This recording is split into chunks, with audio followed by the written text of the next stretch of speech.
1 March 2026-এ WBSSC group C clerk পরীক্ষা যেটা হয়েছে তার 60টা প্রশ্নের সঠিক উত্তর চটপট দেখে নাও।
এই 34-এর দাগের প্রশ্নটা নিয়ে একটু সবার মধ্যে কনফিউশন আছে, তাই এটা আমি তোমাদের বলে দেবো।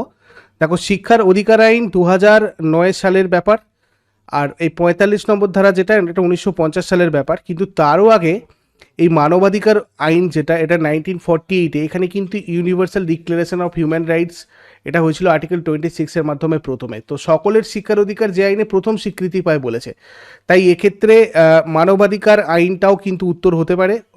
ম্যাক্সিমাম স্টুডেন্ট শিক্ষার অধিকার আইন করেছো, এবং আমিও তোমাদের প্রথমে শিক্ষার অধিকার আইন বলেছি। তবে দেখা যাক WBSSC কোনটা কারেক্ট আনসার নেয়।